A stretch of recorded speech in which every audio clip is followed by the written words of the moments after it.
नमस्कार दोस्तों, कैसे हैं आप सब। आप सभी का स्वागत है आपके अपने YouTube चैनल पर। और आज की हमारी कहानी शुरू करने से पहले जो भी चैनल पर पहली बार आए हैं या जिसने भी अभी तक चैनल को सब्सक्राइब नहीं किया है तो जल्दी से जाकर चैनल को सब्सक्राइब करें और घंटी का बटन दबाकर ऑल का आइकन जरूर प्रेस कर लें ताकि हमारी कहानियों की नोटिफिकेशन आप तक सबसे पहले पहुँचती रहे और आप हमारी कहानियों का आनंद उठाते रहें। तो दोस्तों, अगर आपको हमारी कहानियाँ अच्छी लगती हैं, लाइक शेयर और कमेंट्स करना ना भूलें ताकि हमारा भी हौसला बढ़ता रहे और हम आपके लिए ऐसी ही नई नई कहानियाँ लेकर आते रहें। तो चलिए शुरू करते हैं आज की एक और बेहतरीन कहानी। कंचन के मम्मी पापा को सुदर्शन और विनम्र पंकज अच्छा लगा। वह रेलवे वर्कशॉप में एक सहायक इंजीनियर था। परिवार में सिवाय माँ के और कोई ना था जो एक जाने माने ट्यूटोरियल कॉलेज में पढ़ाती थी। कंचन स्वयं राजनीति शास्त्र की प्रवक्ता थी। शादी के लिए पहली शर्त यही थी कि उसे नौकरी छोड़ने के लिए नहीं कहा जाएगा। स्वयं नौकरी करती सास को बहू की नौकरी से ऐतराज नहीं हो सकता था। पंकज की मां ने बताया, पंकज के मामा, चाचा, मौसा और फूफा वगैरह सब हैं, लेकिन उत्तर प्रदेश में। हैदराबाद आने के बाद उनसे संपर्क नहीं रहा, या सच कहूँ तो मेरे पति के रहते जिन रिश्तेदारों से हमारी सरकारी कोठी भरी रहती थी, पति के जाते ही वही रिश्तेदार हम बेसहारा माँ बेटों से कन्नी काटने लगे थे। इसीलिए मैं पंकज को लेकर हैदराबाद चली आई और यहाँ के परिवेश में हम एक दूसरे के साथ पूर्णतः संतुष्ट हैं। पंकज की शादी हो जाए तो मेरा परिवार भरा पूरा हो जाए। गिरीश जी बोले, आप कंचन को पसंद कर ले तो वह भी जल्दी हो जाएगा। हम तो आपके बताए विवरण से ही कंचन को पसंद करके यहाँ आए, लेकिन हम भी तो कंचन को पसंद आने चाहिए। गीता जी हंसी तो कंचन की माँ बोली, बेटी की एक ही शर्त है कि आप उसे नौकरी छोड़ने को न कहें। नहीं कहूँगी, लेकिन एक शर्त पर कि यह भी कभी मुझे नौकरी छोड़ने को नहीं कहेगी। मैं मरते दम तक व्यस्त रहना चाहती हूँ ताकि पिछले गमों को भूल सकूँ। तो फिर तो बात पक्की, मुंह मीठा हो जाए और पंकज के साथ कंचन का रिश्ता तय हो गया। सगाई व शादी की तारीखें भी तय कर ली गई। वास्तव में यह दोनों परिवार एक मैरिज ब्यूरो के माध्यम से एक दूसरे के संपर्क में आए थे। लेन देन के सवाल पर गीता जी बोली, मुझे बस आपकी बेटी चाहिए और अब इस विषय में मुझसे कोई कुछ नहीं पूछेगा।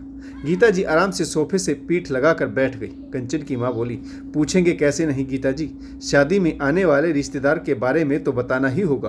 हम बेटी वाले अपनी नाक नीची थोड़ी ना करवाएंगे। शादी बहुत धूमधाम से और हंसी खुशी से हो गई। शादी में गीता जी के कुछ सहकर्मी, पंकज के दोस्त और सहकर्मी ही शामिल हुए थे। रिश्तेदारों के नाम पर एक आध व्यक्ति ही नजर आया था। कंचन पंकज के साथ बेहद खुश थी। सास गीता से भी उसे कोई शिकायत नहीं थी। कोचिंग कक्षाएं तो सुबह शाम ही लगती थी, तो सास गीता जी सुबह जल्दी एकेडमी में जाती थी और कंचन के कॉलेज जाने के बाद लौटती थी। दिन भर घर में रहती थी, सो नौकरानी से सब काम करवा लेती थी। कंचन को घर लौटने पर गर्मा गर्म चाय नाश्ता मिल जाता था। कुछ देर गपशप के बाद गीता फिर शाम की क्लासेस के लिए एकेडमी चली जाती थी और कंचन पूरी शाम पंकज के साथ जैसे चाहे बिता सकती थी। संक्षेप में, सास के संरक्षण का सुख बगैर किसी हस्तक्षेप या जिम्मेदारी के मिल रहा था। एक साल पलक झपकते गुजर गया। माँ बेटे में रात को ही बात होती थी, लेकिन कुछ रोज से कंचन को लग रहा था कि गीता जी कुछ असहज। वह पंकज से अकेले में बात करने की कोशिश में रहती। कंचन के आते ही बड़ी सफाई से बात बदल देती। कंचन ने यह बात अपनी माँ को बताई तो वे बोली, कंचन बेटी, पंकज के अलावा उस बेचारी का अपना सगा कोई और तो है नहीं जिससे कोई निजी सुख दुख या पुरानी यादें बांट सके। तू स्वयं ही उन्हें अकेला छोड़कर माँ बेटे को अपने दिल की बात कह लेने दिया कर, और पंकज से भी कभी मत पूछना कि उसकी माँ उससे क्या कह रही थी। एक रात सब ने खाना खत्म किया था कि बिजली चली गई। पंकज और गीता बाहर बरामदे में बैठ गई और कंचन मोमबत्ती की रोशनी में मेज साफ करके रसोई समेटने लगी। काम खत्म करके उसने बेख्याली में मोमबत्ती बुझा दी। वह धीरे से बरामदे की ओर बढ़ गई। तभी उसे बरामदे से माँ बेटे की वार्तालाप सुनाई दी। पंकज कह रहा, माँ, मैं कितनी भी सिफारिश लगवा लूँ रेलवे से तो भी 3 बेडरूम वाला घर नहीं मिल सकता। कई हजार रुपए किराया देकर बाहर ही घर लेना पड़ेगा। सोच रहा हूँ इतना किराया देने से बेहतर है अपना फ्लैट ही खरीद ले। गाड़ी के बजाय मकान के लिए ऋण ले लेता हूँ। माँ चिंतित स्वर में बोली, उस सब में समय लगेगा पंकज, हमें तो 3 कमरों का घर जल्द से जल्द चाहिए। किराए की फिक्र तू मत कर, जितना भी होगा मैं देने को तैयार हूँ। तू बस इतना देख कि गेस्ट रूम तुम्हारे व मेरे कमरे से अलग हो। कंचन चौंक पड़ी। रेलवे की ओर से उन्हें 2 बेडरूम का कॉटेज नुमा घर मिला हुआ था। सामने छोटा सा लॉन था, पीछे किचन गार्डन और ऊपर खुली छत भी थी। नौकरानी भी पास के बंगले के आउट हाउस में रहती थी, सो देर सवेर जब बुलाओ वह आ जाती थी। ये सब छोड़कर किराए के आधुनिक दबड़े नुमा फ्लैट में जाने की क्या जरूरत आन पड़ी। अपने 3 सदस्यों के परिवार के लिए तो यह घर काफ़ी है। तो फिर क्या कोई मेहमान आ रहा है? मगर कौन? फिर पंकज की आवाज़ कानों में पड़ी, हड़बड़ाओ मत माँ, बराबर वाले घर में विधुर चौधरी जी बेटे के साथ रहते हैं और बेटा अगले महीने विदेश जा रहा है। वे खुशी से हमें एक कमरा दे देंगे। आप अब इस बारे में ना तो फिक्र करो ना ही बात। चर्चा वहीं पर समाप्त कर पंकज ने पुकारा, तुम अंधेरे और गर्मी में अंदर क्या कर रही हो कंचन? हाँ बेटी, यहाँ आकर बैठो, बड़ी अच्छी हवा चल रही है, गीता जी भी बोली। इसका मतलब था कि माँ ने भी बात खत्म कर दी। अब पूछने पर कोई भी कुछ नहीं बताएगा। वैसे भी पंकज ने फिलहाल तो मकान बदलना टाल ही दिया था। जयपुर में होने वाली अंतर्राष्ट्रीय बैडमिंटन प्रतियोगिता में कंचन के कॉलेज की टीम चुनी गई थी। अपने समय में कंचन भी राज्य स्तर की खिलाड़ी रह चुकी थी और अभी भी छात्राओं के साथ अक्सर बैडमिंटन खेलती थी। प्रिंसिपल और छात्राएं चाहती थी कि कंचन भी टीम के साथ जयपुर जाए। कंचन ने पंकज और गीता से पूछा तो दोनों ने सहर्ष अनुमति दे दी। लौटने वाले दिन उन सब की ट्रेन रात की थी। लड़कियां जयपुर घूमना और खरीदारी करना चाहती थी। आयोजकों ने उनके लिए एक प्राइवेट टैक्सी की व्यवस्था करवा दी। ड्राइवर राम सेवक अधेड़ उम्र का संप्रभात व्यक्ति था। उसने बड़ी अच्छी तरह से लड़कियों को दर्शनीय स्थल दिखाए। दिन भर घुमाने के बाद कंचन थक गई थी, सो गजेंद्र सिंह रोड पहुंचने पर उसने कहा कि वह शॉपिंग के बजाय गाड़ी में आराम करना चाहेगी। इतनी गर्मी में हम आपको अकेले नहीं छोड़ेंगे मैडम, लड़कियों ने कहा। मैं हूं ना मैडम के पास, गाड़ी में एसी भी चलता रहेगा। राम सेवक ने कहा, आप लोग आराम से जाकर खरीदारी कर लो। धन्यवाद भैया जी। कंचन ने पूछा, नाम और बोलचाल से तो आप उत्तर प्रदेश के लगते हैं, यहाँ कैसे आ गए? राम सेवक ने आह भरी, अब क्या बताएं मैडम, हालत ही कुछ ऐसे हो गए थे कि रोजी रोटी के लिए घर से दूर आना पड़ा। क्यों, ऐसा क्या हो गया? अपने घर में सब पढ़े लिखे और सरकारी नौकरी में, मुझे न पढ़ना पसंद था न नौकरी करना। गाड़ी चलाने का बहुत शौक था, सो पिताजी ने मुझे टैक्सी दिलवा दी थी। मैं भी अपने प्रदेश में कमा खा रहा था कि मेरे बड़े भैया ने गड़बड़ कर दी। वे थे तो सरकारी अफसर, मगर शबाब और शराब के शौकीन। एक रोज़ नशे की हालत में एक नौकर की पत्नी पर हाथ डाल दिया और पकड़े गए। जीजाजी की बड़ी पहचान थी, सो किसी तरह छूट गई। भाभी से ने झगड़ा किया और बेटे के भविष्य का हवाला देने से कुछ साल तो संभल कर रहे, लेकिन बेटे को रेलवे में नौकरी मिलते ही फिर पुराने रंग ढंग चालू कर दी और एक नेता की चेहती के साथ मुंह काला करते हुए पकड़े गए। नेता की चेहती थी, सो मामला तूड़ पकड़ गया और 7 वर्ष की जेल भी हो गई। परिवार की इतनी बदनामी हुई कि लोग मेरी टैक्सी में बैठने से भी डरने लगे। टैक्सी का धंधा तो शहर के होटल और अन्य संस्थानों से जुड़ने पर ही चलता है, सो उनके नकारे जाने पर यहाँ आ गया।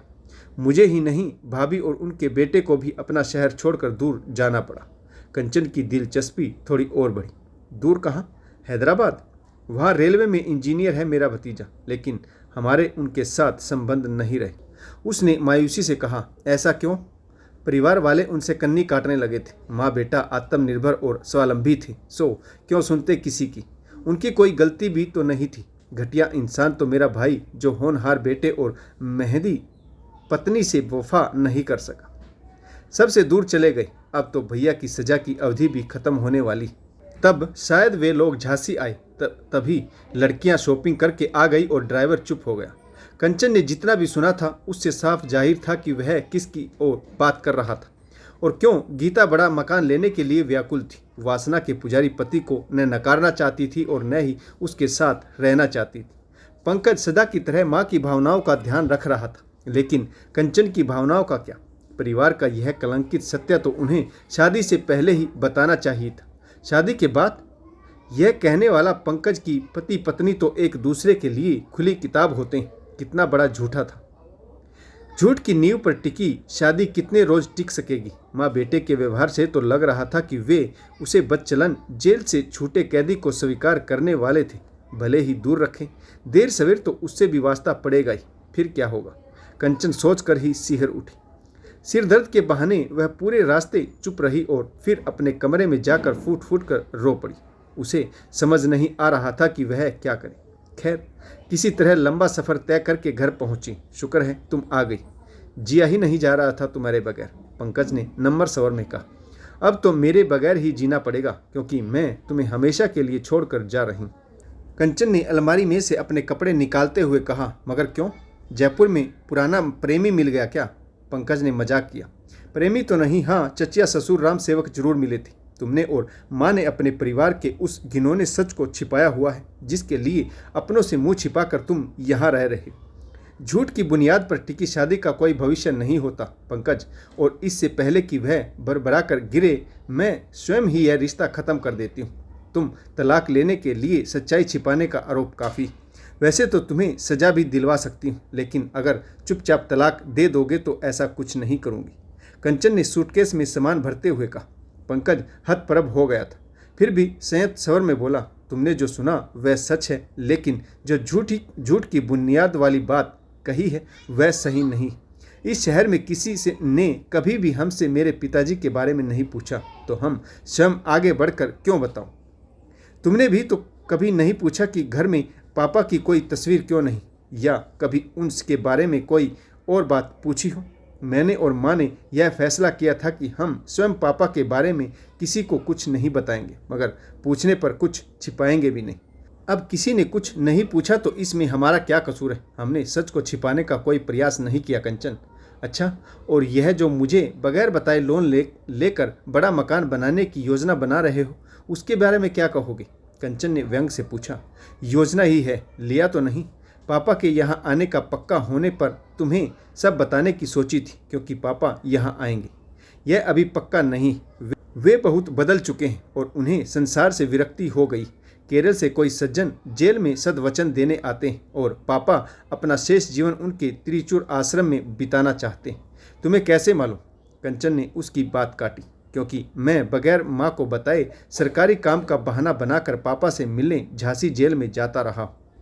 अदालत की पेशी के दौरान मैंने पापा की आंखों में पश्चाताप देखा था, सो मैंने उन्हें माफ़ कर दिया। लेकिन माँ पर मैंने अपनी मंशा नहीं थोपी और न ही अभी से उन्हें यह बताना चाहता हूँ कि पापा यहाँ नहीं रहेंगे। रिहाई के दिन माँ मेरे साथ उन्हें जेल से लेने जाएंगे, तब कह नहीं सकता दोनों की क्या प्रतिक्रिया होगी। पापा को घर लाना चाहेगी या स्वयं उनके साथ त्रिचूर जाना, या पापा को अपने रास्ते अकेले जाने देगी और स्वयं जिस रास्ते पर चल रही है उसी पर चलती रहेंगी। मेरा यह मानना है कंचन कि जिसको जो उचित लगता है वही करना उसका जन्मसिद्ध अधिकार है और उसमें टांग अड़ाने का मुझे कोई हक नहीं। यानी तुम्हें छोड़ने का फैसला मेरा जन्मसिद्ध अधिकार है? कंचन ने शरारत से पूछा। बेशर्ते कि तुम यह सिद्ध कर सको कि तुमसे झूठ बोलकर तुम्हें धोखा दिया गया या नुकसान पहुंचाया गया। वह तो सिद्ध नहीं कर सकती। सच्चाई जानने के बाद कंचन का गुस्सा शांत हो गया। अगले दिन पिताजी की रिहाई के लिए वह तीनों झांसी जेल पहुंचे। वहां से पिताजी सीधे त्रिचूर आश्रम जाने के लिए अड़ गए। गीता जी इस स्थिति के लिए पहले ही तैयार थी। उन्होंने निर्णय लिया कि वह भी पति के साथ जीवन के अंतिम क्षण त्रिचूर आश्रम में ही बिताएंगी। तो दोस्तों, आपको यह कहानी कैसी लगी कमेंट्स करके जरूर बताइएगा। आशा करता हूँ कहानी आपको जरूर पसंद आई होगी। इस कहानी में किस पात्र की भूमिका अच्छी रही और आपको इस कहानी से क्या सीख मिली, यह भी कमेंट्स करके जरूर बताइएगा। और अगर आपको हमारी कहानी अच्छी लगे, लाइक शेयर और कमेंट्स करना ना भूलें, ताकि हमारा भी हौसला बढ़ता रहे और हम आपके लिए नई नई कहानी लेकर आते रहे। तो दोस्तों, कहानी पढ़ने के लिए आप सभी का बहुत बहुत धन्यवाद। जय हिंद, वंदे मातरम, भारत माता की जय। जय जवान और जय किसान।